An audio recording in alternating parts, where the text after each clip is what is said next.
Hi, this is Dr. Chitra Aravind and welcome back to my channel Manasa Pursuit of Happiness.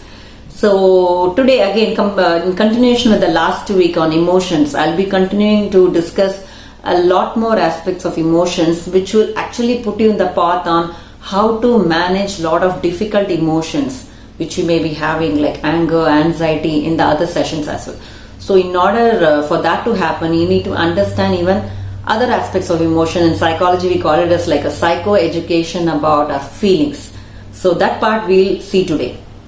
So how do we manage these difficult emotions? When I say difficult emotions, what are they actually? We generally name it like a positive emotions like happy, joy, excitement, thrill, all these are positive.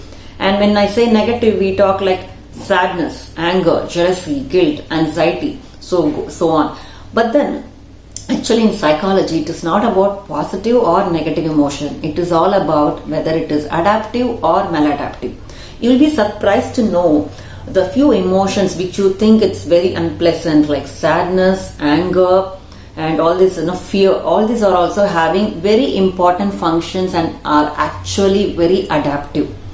So it is about whether it is adaptive or maladaptive. In what way is it adaptive? If it is going to help you to reach a goal and it's going to help you to make the relationship more positive, or if it's going to make your psychological well-being positive, then it is actually adaptive. But at the same time it's going to hurt you, then it is maladaptive. So for example, let's take the emotion many people would experience and have problems actually in managing it is like anger. So when I say anger, people say that I don't want to feel angry because it has got a lot of deleterious consequences on my relationship, on my health, but I would still say that anger can be a very adaptive emotion. Let's imagine for a point like when you feel angry, actually why do we feel angry? Why do we first of all feel these emotions? The reason about why we feel emotions actually go into different categories. It's about your goals. Every emotion you feel as a human being tells something about you as a person. So even in psychology and in my clinical experience, I usually ask about my clients' most intense emotional experiences because that tells something about the person.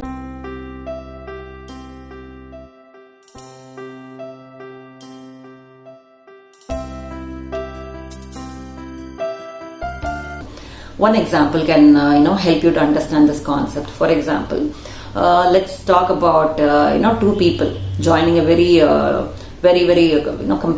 passionate job. Both of them are joining the job and they both love the job.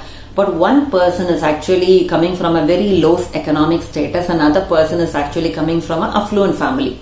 So, but these two, Mr. X and Mr. Y, let's take, both are going to the job. But then after 1 month, their salary is getting delayed for whatever reasons. Okay, it's getting delayed. So can you just think for a second and say who will feel more emotional like sadness or disappointment or frustration?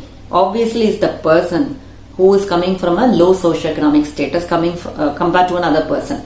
So emotions are not like triggered by the same events or same situations or people. Like two people facing the similar situation, they can react in a very different ways. So we need to understand it's not about the situation, it's not about the people which is bringing about your emotions. It is about how you take it, how you interpret it, and also about your background. Like I told, in this situation, one person is rich and another person is not. So we need to understand ourselves, like what is more important to you. When that particular goal is threatened, then you feel emotional. And it's very interesting to note that, for example, let's take the emotion as I told earlier about anger. Why people feel angry?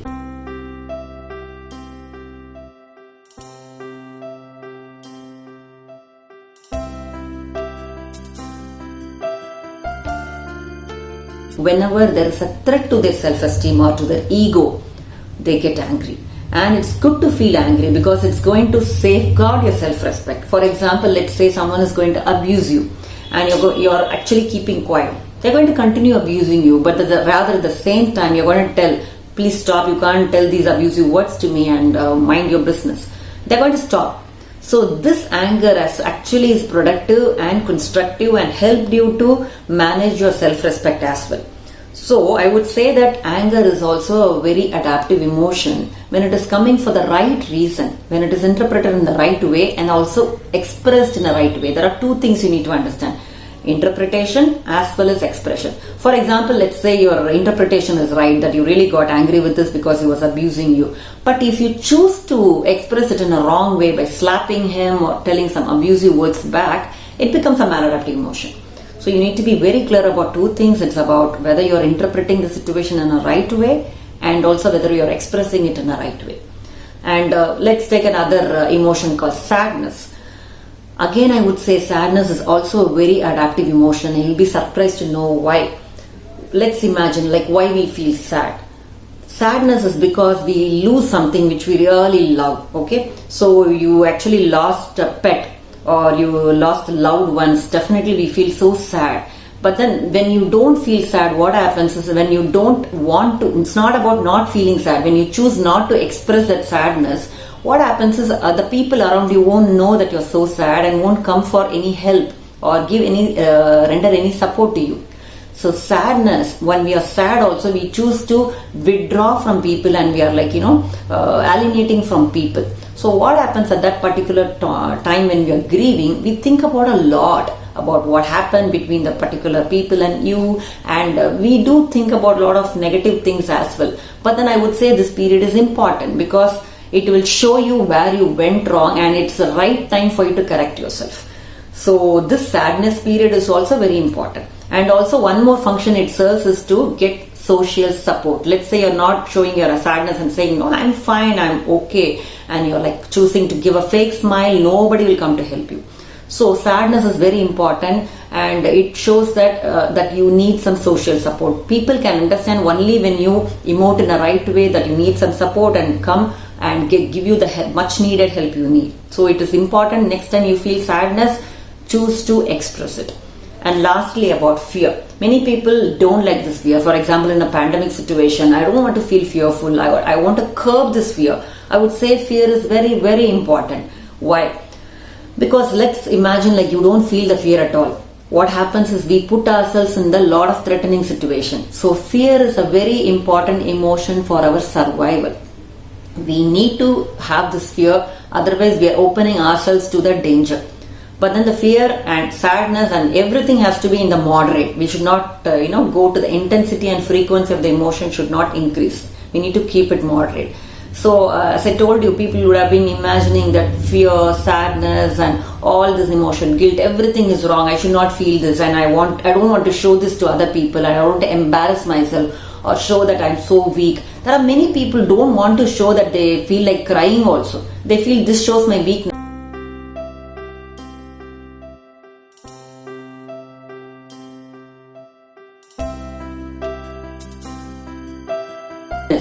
But please understand, showing your emotions is a sign of strength, and showing emotion is going to be very constructive when your emotions are based on rational thinking and flexible thinking. And also you should be aware of how to express this. So finally, when it comes to emotional management, we need to understand 3 steps. One is, first, be aware of your emotions. That is the first step to managing your emotions. Awareness is the key. There are various situations where you've been lost your temper and did a lot of things and said many hurtful words, and only then understood that you shouldn't have said that or regret it later. Many housewives and homemakers have told me I've hit my child and then I cried for the whole day. So that means you are not in a conscious mood whenever you're having this unpleasant feeling. So the number one step to manage is to be aware of your emotions.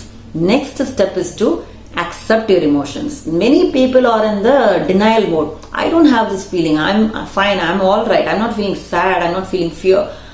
Please understand, it's your emotional baggage. You need to own it. So it's, let's say you're in an airport, you want to collect your baggage. Please collect your emotional baggages as well.